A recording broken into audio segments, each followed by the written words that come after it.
Right now, somewhere in the world, two people are pressing their lips together and calling it love. You have probably done it yourself. Maybe this morning. Maybe without even thinking about it. And if someone asked you why, you would say something like because it feels good or because I wanted to, and you would be completely wrong about what is actually happening inside your body when you do it. Here is the strange part. 10% of humans on Earth do not kiss at all. Not romantically, not as a greeting, not in any form that resembles what you do. And they are not broken. They are not missing something. They simply never developed the behavior. Which means kissing is not instinct. It is not hardwired. It is not something your DNA demands.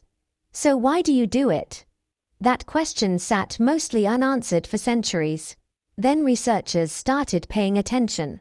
And what they found underneath the simple act of pressing two faces together is one of the most elaborate chemical, neurological, and evolutionary systems your body has ever built. Your lips contain more nerve endings per square centimeter than almost any other part of your body. When you kiss someone, you are lighting up a network so dense with sensation that your brain devotes a wildly disproportionate amount of its processing power to your mouth. The neuroscientist Sarah Winman, studying sensory mapping in the cortex, described the lips as occupying nearly as much neural real estate as your entire hand. That is not an accident. That is your brain treating the mouth as one of the most important data collection instruments you own. But data about what? In 2013, anthropologist Helen Fisher at Rutgers University published findings from surveys of over 5,000 people across 80 countries. She found that kissing, in cultures that practice it romantically, functions as something far more sophisticated than affection. It is an unconscious biological assessment. When you kiss someone for the first time, your brain is running a full analysis. It is measuring chemical signals in their saliva. It is scanning for genetic compatibility through something called the major histocompatibility complex, a cluster of genes tied directly to immune function.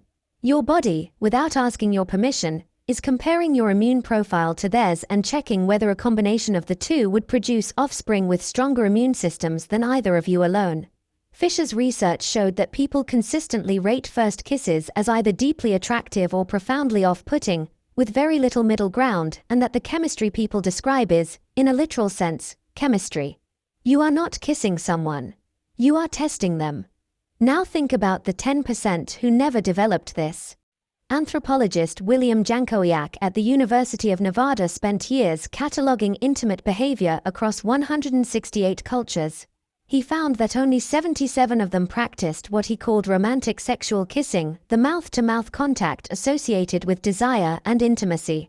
The rest used other forms of closeness. Rubbing noses. Pressing foreheads together. Smelling each other's faces. These are not inferior substitutes for kissing. They are alternate methods of running the same biological scan. The nose, it turns out, is even more sensitive to the chemical markers in sweat and breath than saliva is.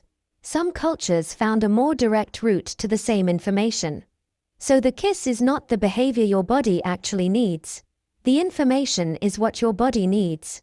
The kiss is just one delivery system. This reframes everything about what kissing means. Think about the last time a kiss felt wrong. Not painful. Just wrong. An inexplicable sense of mismatch that you could not explain. Researchers believe that is your immune system speaking. A 1995 study by Klaus Wedekind at the University of Lausanne, the famous sweaty t-shirt experiment, asked women to smell t-shirts worn by men with varying immune profiles. Without any visual cues, without names or faces, women consistently rated the smell of men with different immune genetics as more attractive than men with similar genetics. Their bodies were making the same calculation kissing makes, just through a different channel. Your sense of romantic chemistry is not a feeling. It is a reading. But here is where it gets stranger. Kissing does not stop at biological assessment. Once the brain decides someone passes the test, it uses kissing to do something else entirely. It uses it to bond. When you kiss someone you trust, your brain releases a cocktail of neurochemicals that would be illegal to synthesize in a lab. Oxytocin floods your system, the same hormone released during childbirth, during breastfeeding, during the deepest moments of social bonding your species is capable of. Dopamine spikes, creating a reward signal so strong your brain begins to associate the person's presence with pleasure itself. And cortisol, your primary stress hormone, drops measurably. Researchers at Lafayette College published a study in 2009 showing that a single 10-second kiss reduced cortisol levels in both partners in a statistically significant way. A kiss can chemically alter your stress response. It is not symbolic. It is physiological. Your body is using this behavior to regulate itself, to reduce threat perception, to signal to your nervous system that the person in front of you is safe. And now look at how you use kissing outside of romance. You kiss your child on the forehead, your parent on the cheek, your close friend in greeting. In many cultures, you kiss both cheeks of a stranger you have just met as a form of social welcoming. In each case, your brain is doing a compressed version of the same thing, running a quick scan, releasing a small pulse of bonding chemicals, filing the person under safe. The evolutionary anthropologist Raphael Wlodarski at Oxford University argues that kissing is one of the most efficient social processing tools your species has. It compresses hours of behavioral observation into seconds of direct contact. It bypasses the deliberate, conscious mind and goes straight to the biological systems that track trust and threat. In a species that depends entirely on social cooperation to survive, that kind of shortcut is not trivial. It is, Wlodarski's research suggests, a primary reason human social networks function at all. But there is one more layer. Kissing changes in meaning across the lifespan. For infants, the behavior begins not as romance but as feeding, the suckling reflex, the press of lips as the first and most urgent act of survival.